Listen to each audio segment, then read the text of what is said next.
Welcome back to Living 808. It's time to talk about a serious subject because abuse can come in many forms, including emotional abuse. Risa Kaulia and Edwina Reyes are back from Ho'oko to tell us about a term called gaslighting.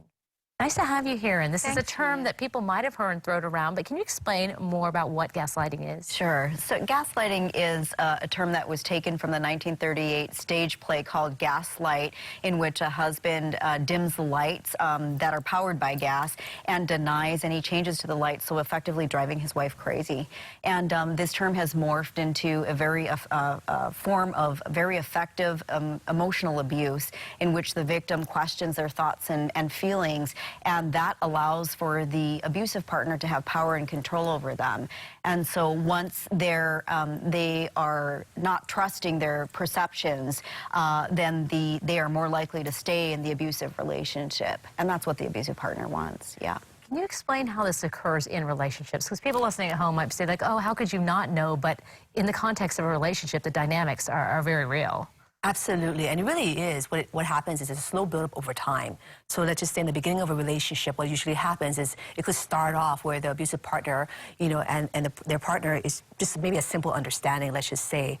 But over time, that tends to worsen over time. And it gets to a point where the partner in itself, the victim partner, begins to even question their own reality, and oftentimes will then turn to their abusive partner to say, like, okay, is this real, is this not real? And begins to become very dependent. And so over time, this builds up, and the abuse becomes worse and worse over time.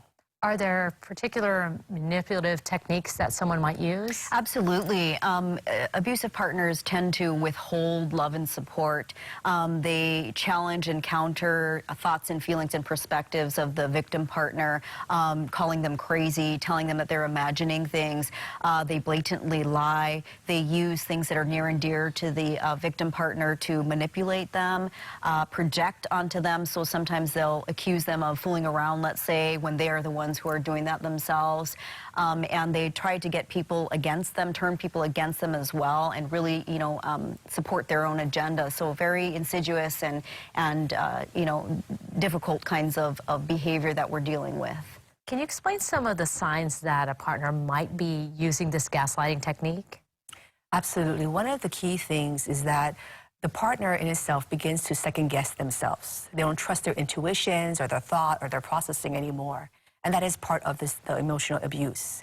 And as time continues on, they start to make excuses for the partner's behavior, and they start to rationalize it, maybe thinking, oh, well, he's just saying that, or she's just saying that because they're concerned for me. So this rationalization continues on forth in the relationship.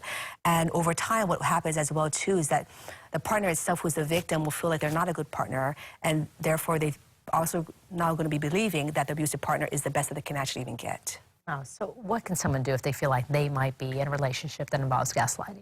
Well, you really want to talk to a professional about that, someone who is trained in relational dynamics. And the reason for that is, often when you talk to just family and friends, not to say they're not supportive, but they are not trained in helping to determine some of the things that may actually be symptoms of the gaslighting. So I'd say connect with a professional, get some help there.